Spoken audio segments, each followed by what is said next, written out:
हमारा आज जो डॉक्टर साहब ने यहाँ से मेडिकल बुलेटिन जारी किया, उसने बताया कि बहुत सारी बातें चिंताजनक हैं। देखिए, जब हम लड़ाई लड़ने वाले लोग लड़ाई लड़ते हैं, तब फिर अगर मरने से डरेंगे तो फिर स्वाभाविक है कि हम अपने बच्चों को मरने के लिए छोड़ रहे हैं कि भाई आप मरो। कतई किसी कीमत पर बच्चों को मरने के लिए नहीं छोड़ सकते। हम खुद अपने प्राणों की आहुति दे देंगे, लेकिन किसी भी बच्चे की हम प्राणों की आहुति नहीं जाने देंगे। एक बात, ये हमारी लड़ाई एक्सट्रीम तक जारी रहेगी और जीत तक लेकर जाएंगे।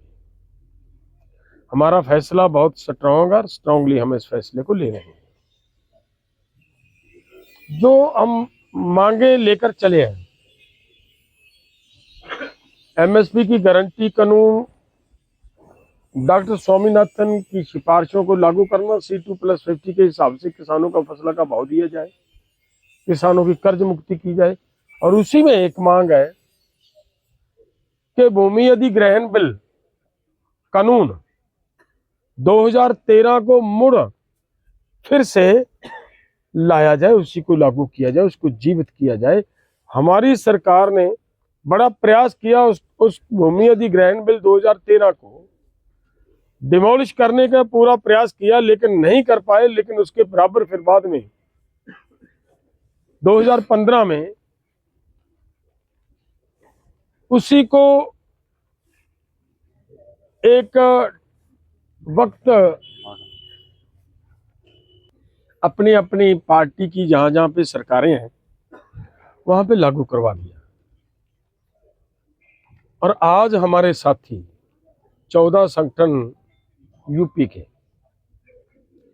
इसी मांग को लेकर कि भूमि अधिग्रहण बिल 2013 को के आधार पे हमारी जमीन अगर एक्वायर करनी भी है तो उस आधार पे हमारी जमीन को एक्वायर किया जाए। इस तरीके से जो नया बनाया गया इनकी तरफ से मॉडल एक्ट है, उसके आधार पे हमारी जमीन अधिग्रहण ना की जाए।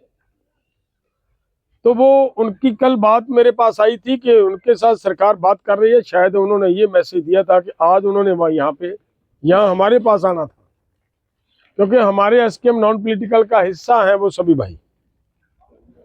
लेकिन सरकार ने उनको जानबूझकर कि इस आंदोलन का वो हिस्सा ना बन जाए, उनको वहां पे रोक कर रखा है, सड़क पे रोक कर रखा है। और यहां आने की बजाय उनको ये टाइम दे दिया कि 8 दिन में 8 तारीख तक आपका मामला सॉर्ट आउट कर दिया जाएगा। तो खैर सरकारें ऐसा करती हैं, लेकिन मैं ये कहना चाह रहा हूं पूरे देश के लोगों को, जिन जिन लोगों को ये लगता है कि पेट भरने के लिए गेहूं की जरूरत है, पेट भरने के लिए अनाज की जरूरत है, ये जो लड़ाई लड़ी जा रही है ये सभी लोगों की लड़ाई लड़ी जा रही है। और सभी लोगों को हमारा निवेदन है, सब इस आंदोलन का, इस लड़ाई का हिस्सा बने। इसके साथ साथ मैं ये बात कहना चाह रहा हूं कि पंजाब सरकार की तरफ से, और इससे आगे मैं तो ये भी कहूंगा सुप्रीम कोर्ट की तरफ से, एनजीटी की तरफ से किसानों को ये कहा जा रहा है कि भाई आप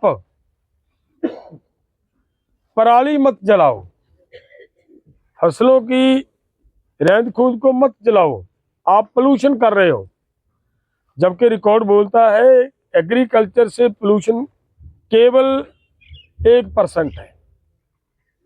उसके ऊपर तो किसानों के ऊपर मुकदमे लगाए जा रहे हैं, जुर्माना की राशि डबल कर दी गई है।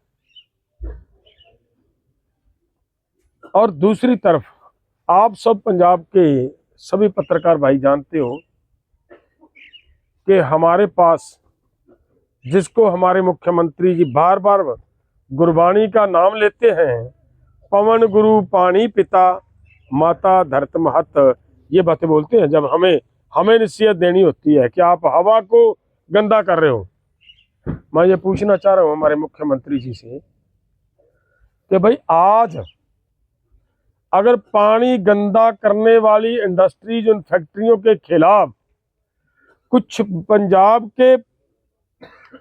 पंजाब हितैषी लोगों ने अगर आंदोलन किया, उन्होंने आवाज बुलंद की, तो अलग अलग घरों में उनको हाउस अरेस्ट किया, रास्ते में पकड़ पकड़ कर उनको डिटेन किया गया, उनको वहां जाने नहीं दिया जा रहा। तो इसका क्या मतलब निकलता है? क्या पानी की बात जब आती है, ये पानी को बचाने की बात भी तो गुरु ने की है। तो अब आप इस वक्त पे आप पानी को गंदा करने वाले लोगों को शेल्टर कर रहे हो, उनकी सुरक्षा कर रहे हो। चाहिए तो ये कि जिम्मेदारी लेनी चाहिए सरकार को कि कोई भी आदमी कानून के अनुसार अगर हमारे नेचुरल सोर्सेज हैं वाटर के, अगर इनको कोई गंदा करता है तो उनके खिलाफ मुकदमा दर्ज होना चाहिए, लेकिन सरकार गंदा करने वालों के साथ खड़ी है। लेकिन मैं ये कहना चाहता हूं, भले हम एसकेएम नॉन पॉलिटिकल के या केएमएम के लोग इस समय आंदोलन में हैं, लेकिन ये ना सोचें कि वहां पे जो प्रोटेस्टर्स हैं, जो प्रोटेस्ट कर रहे हैं, वो अकेले हैं। वो अकेले नहीं हैं, हम उनके साथ हैं। और आगे भी अगर उन सभी नौजवानों को जल्द से जल्द रिहा ना किया गया और उनके साथ बात कर कर इस गंदे पानी को रोकने का प्रयास ना किया गया, तो भविष्य में हम इस आंदोलन को, अब अगर हम जिंदा रहे तो अपने कंधों पे लेकर इस लड़ाई को भी लड़ने के लिए हम मजबूर होंगे। बहुत बहुत